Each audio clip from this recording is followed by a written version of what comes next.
am your budget buddy, and in this video we take our first step on the journey to building our budget. We'll focus particularly on the budget tab, which is where we start to lay out our plan either for the next month, next few months, or maybe even as much as the next year. So let's go right into the file and just quickly go over how it works engaging with the Budget Buddy tool. Okay, here we are in the Budget Buddy tool, and we're in the Budget tab, which is what we're talking about in this video. And one of the things you'll notice throughout the Budget Buddy file is that areas that are green, regardless whether they're dark green or light green, those are areas where you can enter information or change information. And all the other areas, mainly areas that are white, you can't touch at all.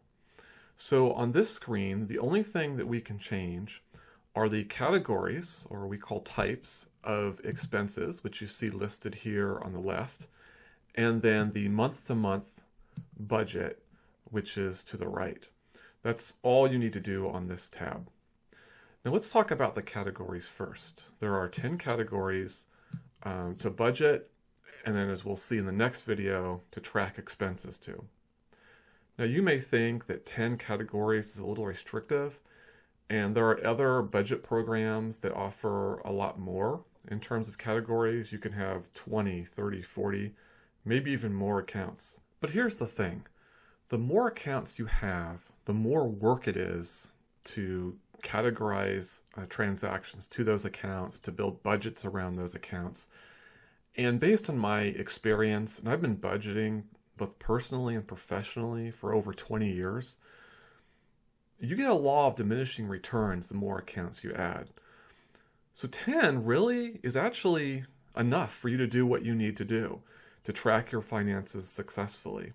And if you needed to see more detail, that detail is always going to be available to you in the log down to a transactional level.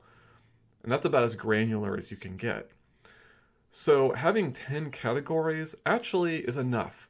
And having more than that probably isn't going to help, and it's going to be more effort. So that's why we stick to 10. In fact, that's up to 10. You can choose to use fewer if you'd like. Now, I personally suggest using the 10 categories that are already provided in the file. But if you want, you can certainly change them. And you can do that simply by typing over whatever category you don't want and either getting rid of it or adding your own category.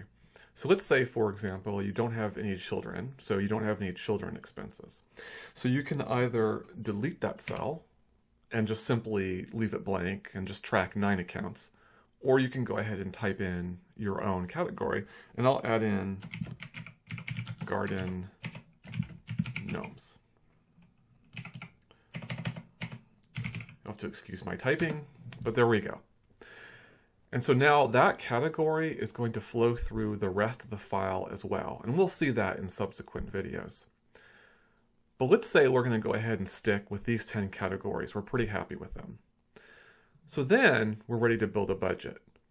Now there are budgets for every month of the year, but if you're starting out budgeting, it may be a bit too much to try to budget for the entire year. You're just getting started, so let's just focus on 1 month. Totally fine. So let's pretend we're in September, and we're going to start budgeting for October. So all you need to do, the only rule you need to consider, is that revenue is positive and expenses are negative. So let's say I plan to make maybe $5,000 of revenue that month, and I'm going to spend on my mortgage maybe about $2,500, and then I'll just put in some various amounts based on what I think I'll spend in these other categories. So maybe food and clothing are closer to $500. I don't have any car payments, so maybe just some gas. We'll put $50 there. Maybe $250 for personal entertainment. I love my gnomes. Going to put $500 in there. Looking at past utility bills, maybe there's $500 there. No other debt. Some miscellaneous items, maybe $250. And finally, we'll just throw in. We're going to go buy a refrigerator, and that's going to cost us $1,000. Those are all fictional numbers, but the idea is just to show the budget in action. And so here we have in the month of October, we expect to spend $550 more than we're going to take in. Now, part of that is because I'm going to purchase this fridge, and so that's an unusual expense, and maybe I've already saved up for that expense, so I'm not too concerned about that. But if I haven't saved up for that refrigerator, then I need to reconsider my plan. So I may say, well, I have $250 for personal entertainment. Maybe I can reduce that a bit. I don't need to buy any garden gnomes in October, so I can get rid of that expense, kind of whittle it down until I get down to a balanced budget for the month. Or I delay the fridge. That might be another option. But the bottom line is, this is how you enter data to enter into your budget. And that's it. Once you're done, there's nothing more to do on this page. So as we just saw, entering information into the Budget Buddy tool couldn't be easier. It's really straightforward and it's quite simple. But of course, the difficulty of budgeting isn't necessarily typing up some numbers. It's how much do I really think I'm going to spend next month? What's a reasonable budget? And this is where I think some people might get caught up a little bit. And I have a bit of advice for you. If you're just starting out budgeting, you've never budgeted before, don't put a tremendous amount of effort in putting together next month's budget. Understand, what you pay on mortgage. You might be able to pull some bills from the prior month for your utilities, or if you have any car payments. You've got your checkbook. So gather a little bit of information, but just do your best guess in terms of what you think your budget should be. Because what's going to happen is over the course of the following month, you're going to actually track expenses. And when the month is over, you're going to look back and you're going to see, oh, this is a part of my budget that really worked. I really understood that expense. And here's an area where I didn't understand it very well. And as a result, I might have over or under budgeted.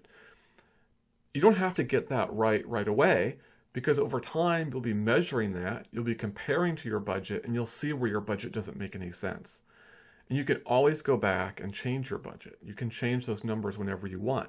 The budget is just your plan to guide you and to understand how you're spending your money and how you'd like to spend your money going forward. So there's no rules. It's not like you build your budget and then it's set in stone. You can make changes when they make sense. And so it doesn't make sense to put a tremendous amount of effort in the beginning to put your budget together, because you'll learn over time and it'll get better over time. And that's what you should focus on. So don't get caught up in getting too detailed on a budget. Do your best. Just put a little bit of thought into it and get it down on paper. That's the best thing that you can do.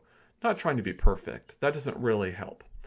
So get that down, start tracking to the budget, and you'll be a budget pro in no time.